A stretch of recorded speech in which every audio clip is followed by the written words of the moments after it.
Hai, Assalamualaikum. So kita nak sambung subtopik seterusnya, subtopik kelima, topik 8 ni, which is diffraction in a single slit. So first kena tahu diffraction tu apa. Lepas tu kita nak tengok guna diagram, explain diffraction of single slit ni macam mana berlaku. Lepas tu equation untuk diffraction of a single slit ini. Diffraction of light ni sebenarnya dia adalah bending of light wave. Okay, so macam mana light wave ni boleh bend adalah bila dia lalu dekat obstacle ataupun slit. Okay, so rupa bending of light tu tengok diagram kat bawah ini.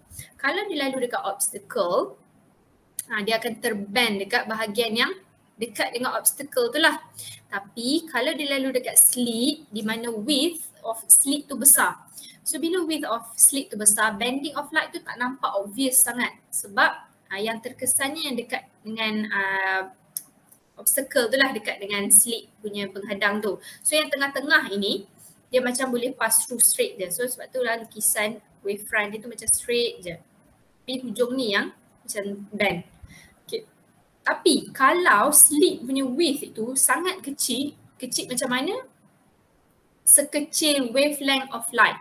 So wavelength of light ni sebenarnya dalam about approximately dalam 500 times 10 to the negative 9 meter. So negative 9, very small kan. So kalau slit tu very small, so kita obvious sikit nampak the bending tu. So daripada plane wavefront ni kita nampak sebagai circular wavefront. Okay, so macam mana sebenarnya dia boleh bend adalah dia pegang konsep Huygens principle lah, di mana satu plane wavefront yang kita nampak macam straight tu sebenarnya terhasil daripada banyak wave kecil-kecil, which is dipanggil wavelets. Okay, so wavelets ni lah yang terkesan bila dia langgar dekat part ini. Alright, so yang wavelet dekat sini lah yang akan macam terpesong sikit. Okay, so yang mana wavelet yang kat sini dia akan reflected balik tau. Okay, tapi wavelet yang tengah ni dia macam tak memberi efek sebab tu dia straight macam tu saja. Tapi kalau ruang dia sangat kecil, so semua wavelet ni akan terbend, dia akan affected. Okay, sebab itulah kalau tengok yang gambar yang pertama tu yang bend adalah part ni sebab wavelet yang dekat sini yang terkesannya, yang hujung yang belah sini dah tak effect sangat, dia go straight macam biasa saja. So kalau kita tengok, kita ada single slit dekat sini. So tengok yang belah kiri dulu, so single slit ni satulah slit dia. Okay, so apa yang berlaku adalah, mula-mula ada wavefront ni kan, wavefront dia kan banyak wavelets dia. Okay, dia lalu straight macam biasa je lah, tapi bila sampai dekat sini, semua wave yang dekat belah sini akan reflected back. Yang jauh sikit daripada slit ini. Tapi yang dekat dengan slit ini, which is part sini, so wavelet sini, dia lah akan terkesan. So dia akan nak masuk lah dekat ruang ini. Dia boleh go straight, cuma ruang tu sempit. Okay, let's say saya nak describe apa yang berlaku sebenarnya. Let's say 3 wavelets yang berjaya masuk. Ya, sebenarnya banyak je wavelet dia kan. Let's say saya nak buat 3 ni. Merah, biru dengan kuning. Okay, so wavelet ni bila dia masuk, dia akan get diffracted. Dia akan diffracted kan. Diffracted macam tu. Lepas tu yang biru ni pun akan diffracted juga. Diffracted macam tu. Yang color kuning ni pun akan diffracted juga macam tu. So awak nampak tak dekat sini bahawa they will interfere each other. So nampak tak? Biru dengan merah ni interfere. Merah dengan kuning, biru dengan kuning. So they will interfere with each other. Okay, so wavelets kecil-kecil ni akan interfere with each other. So they can interfere constructively or secara destructively. So bila dia berjalan, bergerak, okay, dekat sampai, teruskan perjalanan sampai dekat screen ini, so akan terhasillah pattern dark and bright, di mana bright tu constructive, dark tu destructive. Okay, so kita fokus dekat screen ni pula. So pattern yang terhasil dekat diffraction of single slit adalah seperti ini, di mana dia punya central ni mesti bright. Okay, central dia mesti bright dan dia punya width of the central bright ni adalah besar compare to double slit. Double slit dia equal je distance dia. Okay, tapi untuk single slit tengah dia tu sangat besar. Lepas tu diikuti dengan dark, lepas tu bright, tapi size dia dah kecil dah. Okay, tapi dia still selang-seling, dark bright dan makin lama makin pudar. Intensity of light tu makin kurang dah. Okay, so di sini kita boleh differentiate antara pattern double slit dengan pattern single slit. Double slit equally spaced, intensity dia pun sama. Tapi kalau single slit ni, width center dia tu sangat besar. Lepas tu dia makin lama makin kecil dan juga makin pudar. Okay, so itu adalah diagram untuk single slit. Lepas itu kita nak tengok pula term-term dalam single slit ini. Okay, so width. Okay, width of the slit tu kita label sebagai A kecil. Okay, kalau double slit dia D, distance between two slits. Kalau single slit ni dia width of the slit lah. Okay, dia tak adalah between, dia ada satu slit saja. So dia punya width tu kita label A kecil. So distance daripada slit ini kepada screen still D besar. Okay, lepas itu ini saya padam sekejap. So daripada setengah ini, okay, so center ni still kita label distance daripada center ni kepada mana-mana order ni still kita panggil sebagai Y. Okay, Y distance daripada central kepada order yang kita nak, tak kira dalam bright or dark. So kita ada Y, lepas tu kita ada lambda juga, wavelength dan juga order. Okay, sekarang number of order akan jadi N kecil. Okay, kalau double slit dengan thin film dia adalah M dia punya number of order. Tapi untuk single slit dengan grating nanti dia N number of order dia. Okay, now untuk order ni saya nak tulis terus. Okay, untuk central number of order dia adalah 0. Okay, sama dengan double slit. Tapi dia terus diikuti dengan 1 dan 1, lepas tu 2, 2, 2, 2, 3, 3, 3, 4, 4 and so on. So perbezaan dengan double slit, kalau double slit dia 0, 0, 0, baru 1, 1, 2, 2, 3, 3. Okay, tapi single slit dia kosong saja kat tengah, yang lain tu dia start terus dengan 1, 1, 2, 2, 3, 3. Maksudnya ini central bright tadi. Central bright. Okay, so central bright kosong, N dia. Okay, tapi untuk first dark fringe untuk single slit ni, N dia equals to 1. Okay, so ini second dark fringe and dia equals to 2.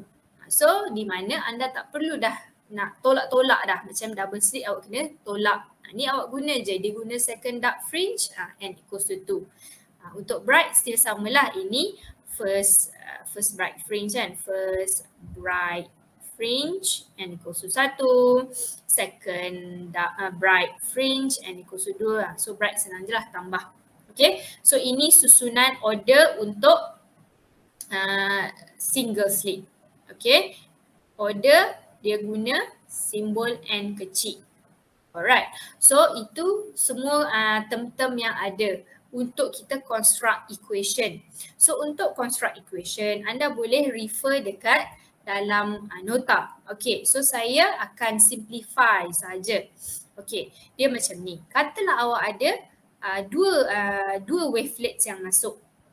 Okay, so dua wavelets ini, saya pakai ada 2 je wavelet. So untuk each wavelet ini distance dia A bahagi 2 lah, sebab slit tu A. So bila 2 wavelets yang masuk, so satu wavelet tu A bahagi 2. Okay. Selepas itu wavelets ini dia, let's say dia berjumpa dekat point ini, di mana point ini minimum. Minimum maksudnya destructive. Okay, so destructive kita tahu bahawa dia jumpa satu atas, satu bawah. Okay, ataupun satu bawah, satu atas, samalah kan, satu bawah, satu atas macam ni. Okay, tapi kalau kita pergi kat depan ni dulu, okay, patah balik. Wavelet yang masuk ni daripada wavefront yang sama kan. So bila dia masuk, maksudnya wavelets yang pertama ni in phase dengan wavelet yang kedua. Dia masuk mesti sama je kan sebab dia datang daripada source yang sama. So dua-dua ni asal dia in phase. Tapi bila dia sampai dekat sini, dia jadi disruptive. Maksudnya mula-mula kita buat source ni mula-mula yang wavelet pertama, wavelet kedua start dia macam ni. Tapi ending dia macam ni. So maksudnya bila sampai dekat yang pertama ni, okay fine dia sambung elok macam ni je. Tapi yang kedua ni dia macam ni baru sama. Okay nampak? So maksudnya ada lebihan sebanyak, bukan lebihan lah, perbezaan sebanyak half daripada full cycle. So maksudnya path difference antara wavelet 1 dengan wavelet 2 ni adalah lambda over 2. Okay, ni case bila dia disruptive kan. Okay, so lambda over 2. So hopefully ni faham. Lepas itu kita case kat sini. Okay, so next kita akan tengok apa yang ada kat sini. So kalau kita bezakan ini, ni theta, okay, ni theta. So kalau kita nak construct, ini delta L nya. Perbezaan antara, saya panggil strip lah, kalau dalam nota dia panggil strip. Strip 1 dengan strip 2 which is wavelet yang lalu lah kan. Okay, perbezaan mereka, inilah dekat sini lah kan perbezaan mereka. Ni perbezaan dia. So ini delta L nya. Okay, so saya nak keluarkan triangle ini. Ni triangle ini saya keluarkan. So ini, part ini adalah A over 2. Okay, part ini adalah delta L, perbezaan dia. Ini theta yang dia label. So saya nak construct trigonometry sekarang. Saya nak guna sin. Okay, sebab ni 90 degree. Okay, ni 90 degree.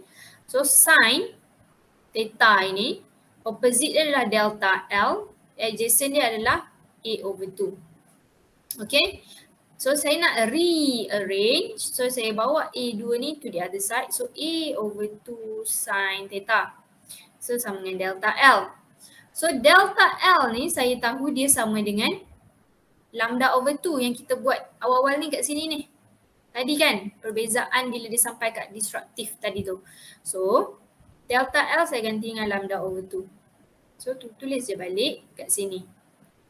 Okay. So saya nak bawa 2 tu to the other side. Saya bawa 2 ni ke sini, sini. Okay. So bila saya simplify, saya dapat equation, ini kan boleh potong. Saya dapat A sin theta equals to lambda je lah. Okay, saya dapat ini bila ada 2 je wavelet masuk. Okay, next. Apabila ada 1, 2, 3, 4 wavelets pula masuk. Tadi 2, ni 4. Kenapa pula 2, 4? Mana 3? Okay, dia macam ni. Nanti saya akan explain waktu dekat bright. Ini adalah bila dia jumpa secara disruptively. Okay, dekat dark lah kiranya pattern dia. Sebab apa? Sebab kita tahu tadi, kita dah establish bahawa bila dijumpa kat konstruktif, satu atas, satu bawah. So maksudnya sama juga dengan ini. Hujung dia akan jumpa satu atas, satu bawah. So they cancel each other. Ini pun akan jumpa satu atas, satu bawah. So they cancel each other. Okay. So bila dia masuk macam ni, so antara dua ni, ini dengan ini akan cancel each other. Ini dengan ini akan cancel each other. So disruptive lah. Okay, so kita nak derive untuk equation di mana 4 wavelets ni berlaku. Okay, sebab bila 4 barulah disruptive akan berlaku. Kalau dia odd number, dia akan jadi bright. Nanti kita akan tengok So sebab itulah bila dia even number, barulah disruptive akan terhasil. Okay, so jom kita derive yang ni pula. So ini untuk satu wavelet ni, dia adalah A over 4. Okay. So A over 4, buat benda yang sama, saya substitute benda yang sama macam tadi je. Okay. Lambda over 2. Okay. boleh refer yang atas macam mana saya boleh susun jadi macam ni, okay? Alright. Saya guna sin, saya tunjuk juga lah. Sin theta. So sin dia dekat sini. Ni, sin dia. Dekat sini sekarang. So delta L dia dekat situ. Okay. So opposite dia adalah delta L. Adjacent dia adalah A over 4 kat sini.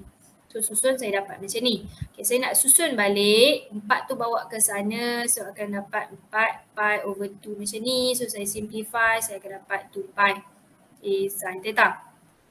Okay, so ini adalah bila 4 wavelets masuk. Okay, bila 6 pula, macam saya cakap tadi mesti even. Sebab yang ini cancel out dengan ini, yang ini cancel out dengan ini cancel out dengan ini. Kenapa kena cancel out? Sebab kita tengah cakap pasal disruptive interference. Okay, dark minimum. Okay, so kalau buat dia A over 6, okay, kita nak buat yang 4 ni A over 6, lepas tu delta L kat sini, lepas tu kita ada theta dekat situ. Okay, ni delta L, ini A over 6, kita ada theta kat situ. So, inilah equation akan terhasil. Right, given that, ni kita tahu kan, perbezaan mereka mesti akan pi over 2, lambda over 2. Reason sebab mula-mula dia in phase tapi hujung dia disruptive. So satu macam ni tapi satu lagi macam ni. So perbezaan mereka adalah sebanyak pi over 2. Okay, ni recall balik. Sebab tu ada pi over 2 kat sini . Lepas tu susun balik kita jadi A sin ni. Lepas tu 6 dekat sini. Saya bawa 6 ni ke sana . Lambda over 2. So saya simplify dapat 3 lambda A sin. So sekarang kita dah nampak pattern. Kalau saya patah balik, kalau 2 je yang masuk, okay, kalau 2 yang masuk, ini dia punya equation A sin theta so lambda. Tapi bila 4 pula yang masuk, dia jadi 2 lambda. Bila 6 yang masuk, 3 lambda. So kalau 8 yang masuk, dia jadi 4 lambda. 5 masuk, 10 lambda and so on. So kita boleh construct equation yang general di mana kita ganti depan ni dengan number of order tu. Okay. So untuk A sin theta equals to M lambda ni dapat daripada derivation yang saya baru buat tadi. Okay. Masuk 2, 4, 6. Kenapa 2, 4, 6? Sebab 2 baru dia cancel each other. 4 dia akan cancel each other. Okay. Baru boleh dapat disruptive. Okay. Lepas tu ini ada derivation dia, boleh refer dekat notes. Di mana Y dia tak ada plus half kat sini. So awak buat je N lambda D over A.